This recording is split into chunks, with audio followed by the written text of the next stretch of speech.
যদিহে এতিয়ালৈকে আমাৰ এই চেনেলকেইটা ছাবস্ক্ৰাইব কৰা নাই চেনেলকেইটা ছাবস্ক্ৰাইব কৰি দিবা আৰু কাষতে থকা ঘণ্টা বুটামটো টিপি দিবলৈ একেবাৰে মৰমৰ ছাত্ৰ ছাত্ৰীসকল তোমালোক সকলোকে আমাৰ এই চেনেলটোলৈ পুনৰবাৰ স্বাগতম জনাইছোঁ আজিৰ এই ভিডিঅ'টিত BA B.TECH B.ED JEE আদিৰ ফুল ফৰ্মসমূহ আলোচনা কৰিম এইসমূহৰ ফুল ফৰ্ম জনাটো সকলো ছাত্ৰ ছাত্ৰীৰ বাবে অতি প্ৰয়োজনীয় গতিকে ভিডিঅ'টি শেষলৈকে চাই থাকিবা প্ৰথমটো চোৱা BA কেতিয়াবা যে তোমালোকৰ দাদা বাইদেউ সকলে বা কোৱা শুনিবলৈ পোৱা যে তেওঁ কি পঢ়ি আছে বা তাই কি পঢ়ি আছে BA পঢ়ি আছে তো BA এর ফুল ফৰ্মটো হৈছে ব্যাচেলৰ অফ আৰ্টছ ঠিক তেনেদৰে B.TECH কৰি আছে B.TECH মানে হৈছে ব্যাচেলৰ অফ টেকনলজি বা B.ED পঢ়ি আছে B.ED মানে হৈছে ব্যাচেলৰ অফ এডুকেশ্যন তাৰ পিছত চোৱা JEE এৰ ফুল ফৰ্মটো হৈছে joint entrance examination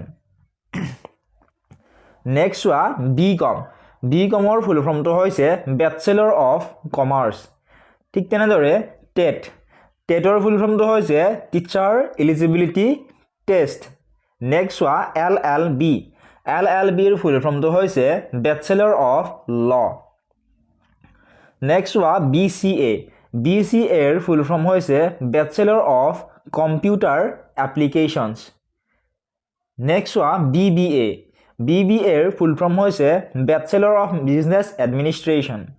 Next BDS or full form hoise Bachelor of Dental Surgery. Next ANM or full form hoise Auxiliary Nurse and Midwife.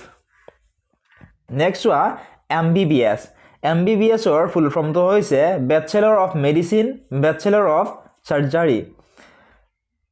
Next one BE full form to hoise Bachelor of Engineering. CA full form to hoise Chartered Accountant. Next CAT full form to hoise Common Admission Test.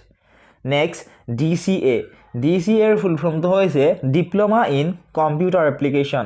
Next LLM or full form to hoise Master of Laws.